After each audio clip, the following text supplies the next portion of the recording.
The devil is not a myth. He is a real person, pure spirit, a fallen angel, and he is much more intelligent than we are. These words, spoken by Father Gabriele Amorth, one of the Vatican's most renowned exorcists, cut through the veil of modern skepticism, bringing a chilling reminder that the fight against demonic forces is as real as any war fought on earth. The Catholic Church, with its centuries-old tradition, doesn't just acknowledge the devil. It has made him a central figure in its ongoing spiritual battle. From the earliest scribes to the Vatican's appointed demonologists of today, the devil has been seen not as a mere metaphor, but as an intelligent, malevolent entity that prowls the world, sowing chaos and corruption. The Vatican's exorcists, spiritual warriors clad in faith and ritual, stand at the front lines of this cosmic struggle. Their work, although often hidden in the shadows of the Church, has one mission: to defend souls from the forces that seek to lead them astray. With a mixture of faith, ancient rites, and intellectual rigor, they continue their tireless fight against a force that, according to them, has never stopped seeking to destroy humanity.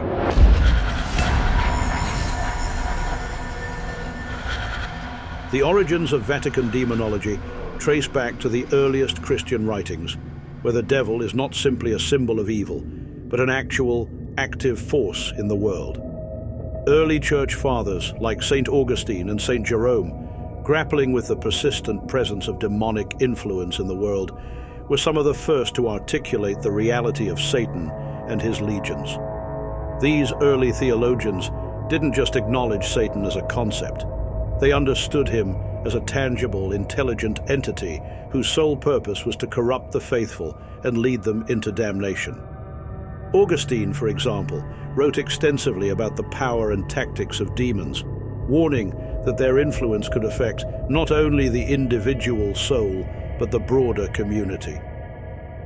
The writings of these early fathers laid the theological groundwork for the Church's formal recognition of Satan's presence in the world, establishing a theological framework that would shape centuries of exorcism practices.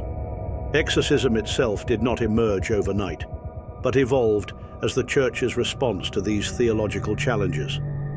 It wasn't until the 4th and 5th centuries that exorcism rites began to solidify into an official practice, as the Church confronted the growing number of reports about demonic possession among its flock. These rites were codified further during the medieval period, where the Church's concern over heresy and demonic activity intensified. Initially, exorcism was a lay responsibility, but as the Church grew in authority, it began to take control of the ritual, ensuring that only priests could perform the exorcisms, binding them with theological training and discipline. By the time the Rituale Romanum was published in 1614, exorcism had become an established and formal part of Catholic liturgy, with strict guidelines and procedures, marking a shift from folklore-based practices to a systematic, Church-approved method of confronting the forces of darkness. As centuries passed, the role of demonologists, priests and theologians with specific expertise in the study of demonic entities, grew in importance. These men were not only responsible for performing exorcisms, but were trained to identify the subtle signs of demonic influence, often distinguishing it from mental illness or other natural causes. Demonologists' work was multifaceted. They were scholars who studied ancient texts.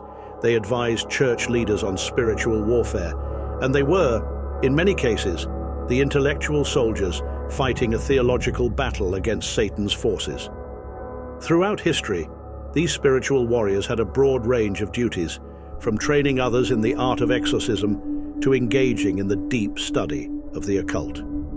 Over the centuries, the Church refined its approach to demonic forces, adapting its practices in response to changing theological views and emerging cultural influences. Despite the more modern challenges of scientific skepticism, the Church's demonologists continue to play a pivotal role in this battle, upholding centuries of tradition while adapting to contemporary needs.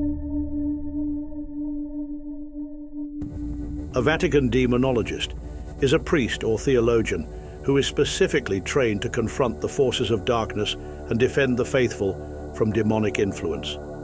Their primary responsibilities involve studying and understanding demonic entities, be they fallen angels, spirits, or ancient forces, and identifying the signs of possession or spiritual corruption.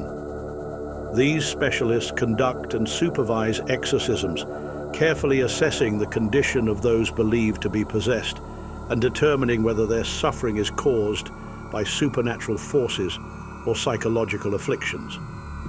It is not merely the ritual of exorcism that defines a demonologist's work. It is the delicate task of distinguishing between genuine possession and natural illness, a skill that requires deep theological insight and spiritual discernment. A demonologist also advises the Pope, bishops, and other senior clergy on matters of spiritual warfare, guiding the Church in the battle against the ever-present threat of evil forces that seek to undermine faith.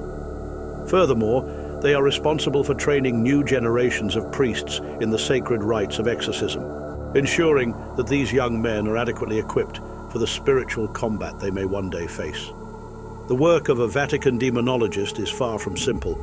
It demands years of rigorous theological training, as well as a deep understanding of both the spiritual and psychological dimensions of human existence. Demonologists must study ancient texts on demonology, including the Rituale Romanum and the writings of church fathers, and they must develop a profound grasp of the nature of evil and its manifestations. They are well versed in the rituals and prayers of the Catholic Church, and their training includes not only intellectual study, but also hands-on experience with exorcisms under the guidance of seasoned professionals. This preparation is grueling, as the stakes of failure are high. The battle between good and evil is not something to be taken lightly. Demonologists are often called upon to face their deepest fears and confront forces that exist beyond human comprehension.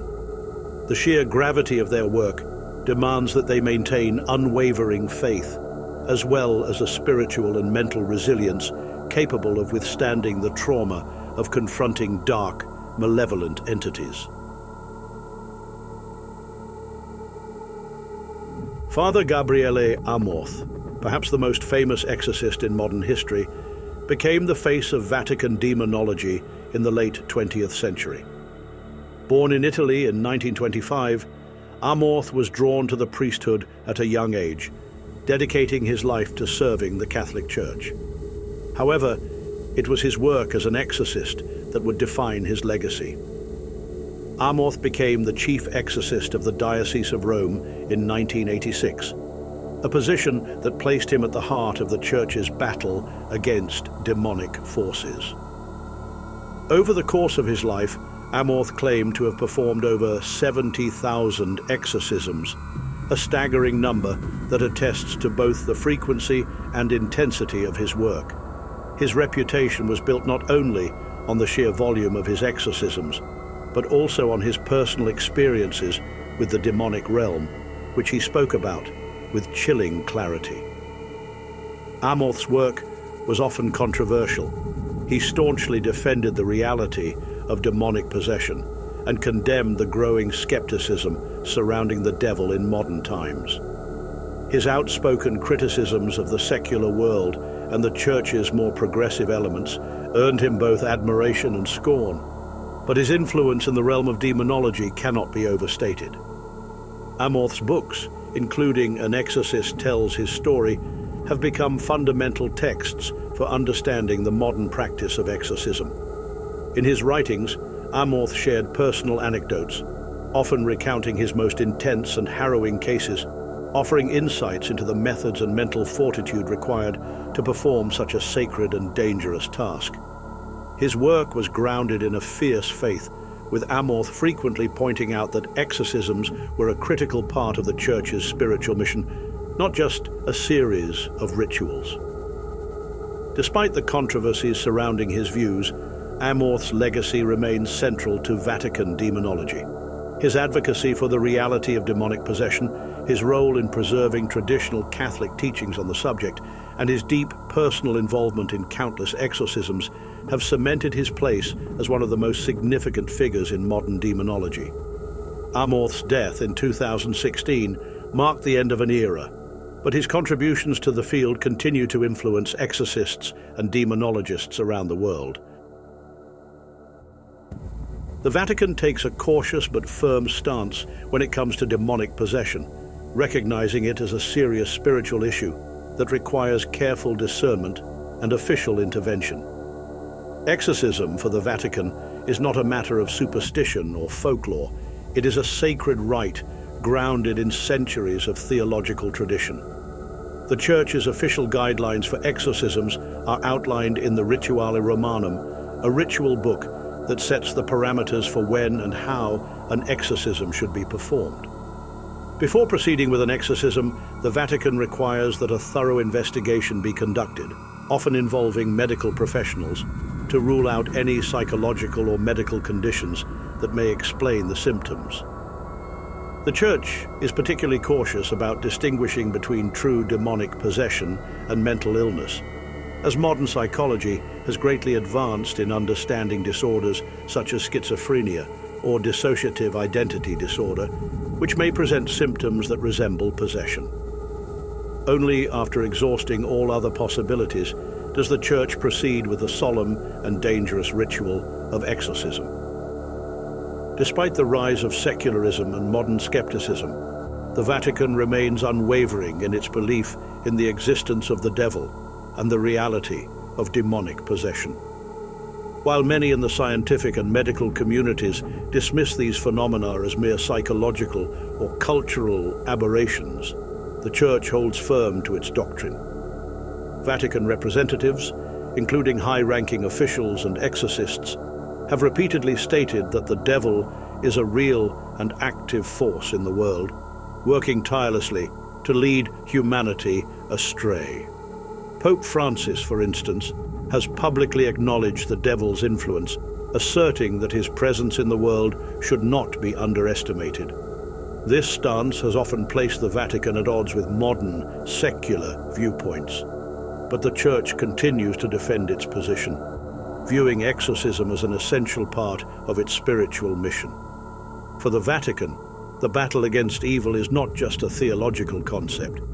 It is an ongoing, practical struggle against the forces of darkness that require both spiritual and earthly vigilance. While Father Gabriele Amorth is the most famous name in Vatican exorcism, there have been many other significant figures who have shaped the field of demonology within the Church. One such figure is Father Candido Amantini, Amorth's mentor, who was widely regarded as a pioneer of modern exorcism. Father Amantini was instrumental in developing the Vatican's approach to exorcism during the mid-20th century, blending traditional rites with contemporary psychological understanding. His expertise and teachings profoundly influenced Amorth, who later became the Vatican's chief exorcist. Father Amantini's work laid the foundation for the Vatican's modern practices, and his legacy continues to inspire those who follow in his footsteps. In addition to Amantini, there are several other modern exorcists still active within the Church today. These priests, while not as widely known as Amorth, carry on the fight against the demonic in a world that is increasingly skeptical of such forces. Their work remains largely hidden from public view, but their impact is felt across the globe as they combat possession and spiritual corruption in both small towns and major cities around the world. The work of these lesser-known Vatican demonologists is by nature shrouded in secrecy. Exorcists are often reluctant to speak publicly about their cases or methods, as the Church believes that such sacred duties should not be turned into public spectacles. As a result, much of their work is known only to those within the Church, and even then, only to a select few. Despite the secretive nature of their profession, these exorcists have a profound and far-reaching influence, often working behind the scenes to help individuals who are suffering from demonic possession.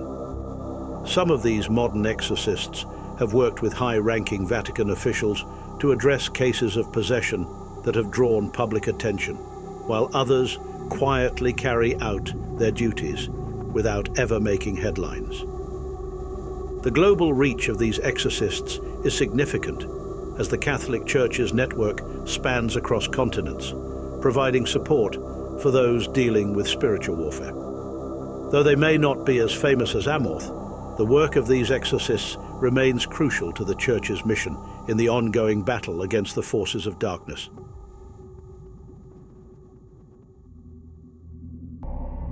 For Vatican demonologists, the battle against demonic forces is not merely a theological exercise, it is a direct, ongoing confrontation between the forces of good and evil. They view their work as a sacred mission, with the exorcism ritual serving as their weapon in a spiritual war that spans centuries. Each encounter with a demonic entity is seen as a challenge to the soul, where faith, prayer, and ritual are the only means of protection. Demonologists often speak of this work in terms of spiritual combat.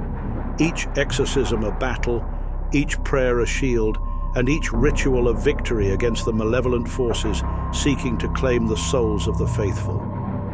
This sense of duty, of fighting on the front lines of a cosmic war, gives the exorcists a deep sense of purpose. Their roles are not only defined by their religious training, but also by the understanding that their efforts help protect the souls of those who are spiritually vulnerable. Many demonologists recount harrowing and intense encounters with demonic entities during exorcisms, often describing the entities as cunning, manipulative, and powerful. They speak of spirits that resist exorcism with such force that the battle becomes a contest of wills, where the exorcist's faith and resolve are tested to the limit. Some exorcists have encountered entities that exhibit physical manifestations, extreme strength, unnatural contortions, and violent outbursts, often accompanied by terrifying sounds and deep, guttural voices. For those involved in these battles, the presence of the demon is palpable, and the spiritual weight of each case is enormous.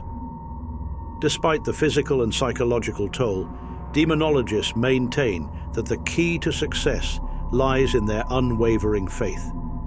Prayer and ritual are seen as the divine tools to confront and expel the demon, and the process of exorcism is viewed as a reaffirmation of the power of good over evil. These experiences often shape an exorcist's life, forging them into spiritual warriors who view their work as a life-or-death mission in the fight for the soul. However, the emotional and spiritual toll of this work cannot be underestimated. Exorcists often speak of the personal cost of engaging with dark forces, of the mental strain and emotional exhaustion that come from facing such overwhelming negativity. The spiritual battle leaves its mark, both physically and mentally. Many exorcists experience deep feelings of isolation, as the nature of their work often prevents them from discussing their cases openly, even with their closest friends and family. The burden of knowing that a soul's fate rests in their hands can weigh heavily on an exorcist, and some report nightmares, anxiety, or a sense of spiritual contamination after a particularly intense session. The work is not for the faint-hearted, and it requires an immense level of spiritual fortitude. Despite these hardships, exorcists remain steadfast in their calling, driven by a belief in the ultimate triumph of good over evil, and the hope that their efforts will save those lost in the darkness. Demonology and exorcism have long been subjects of intense debate, especially in modern times, when science and psychiatry increasingly challenge the validity of these practices. Critics from the medical and scientific communities argue that many cases of supposed demonic possession are in fact manifestations of mental illness, such as schizophrenia, dissociative identity disorder, or severe psychological trauma. They claim that exorcisms, rather than offering spiritual relief, can exacerbate the suffering of those afflicted, sometimes causing physical harm or mental distress. The emotional and physical toll of an exorcism ritual particularly when it involves restraint or extreme actions, is another point of criticism. Some accuse exorcists of being irresponsible, arguing that their rituals prey on vulnerable individuals, often exacerbating their symptoms or even causing lasting psychological harm. This skepticism from the medical and psychiatric fields has led to calls for more stringent regulation and oversight of exorcism practices, with some advocating for the Church to reconsider or even abandon its exorcism rites. In response to these criticisms, the Vatican has consistently defended its position, maintaining that the Church's practices are rooted in centuries of tradition and theological understanding. Vatican officials assert that exorcism is not only an important part of the Church's spiritual mission, but also a necessary response to the ongoing reality of evil in the world. The Church has acknowledged the importance of distinguishing between true demonic possession and psychological disorders, which is why, according to Vatican guidelines, an exorcism can only be performed after a thorough medical and psychological examination has ruled out natural causes. The Vatican has also emphasized that exorcists are trained professionals, often working in collaboration with medical professionals to ensure that those seeking help receive appropriate care. While the Church remains steadfast in its belief in the reality of demonic possession, it continues to refine its approach, ensuring that it is carried out in a responsible, compassionate, and safe manner. Despite the controversy, the Vatican sees its role as essential in confronting the forces of darkness that are believed to influence human lives. The Pope holds a crucial role in the appointment and support of demonologists within the Catholic Church, ensuring that these spiritual warriors are properly trained and recognized for their sacred work.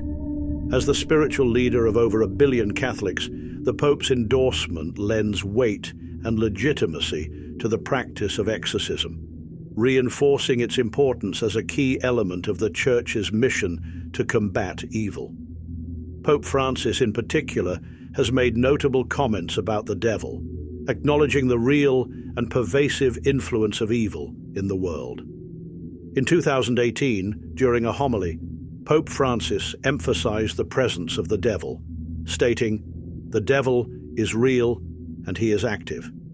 This acknowledgement not only strengthens the Church's teachings on demonic possession, but also underscores the Pope's role in guiding and supporting exorcists and demonologists.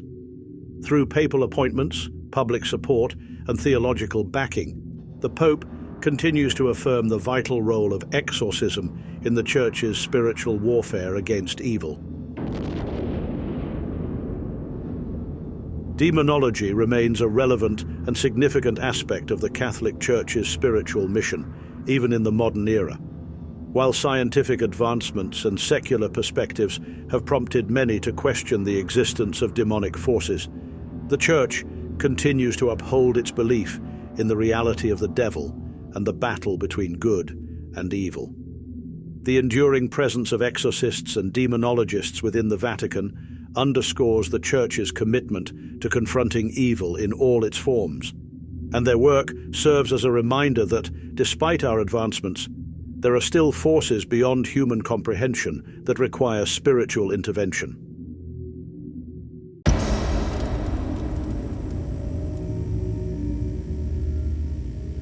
As the battle between light and darkness rages on, one must ask, is the devil truly an ancient myth? Or does the Church's enduring battle with demonic forces reveal a darker truth about the spiritual world? Let us know your thoughts in the comments below.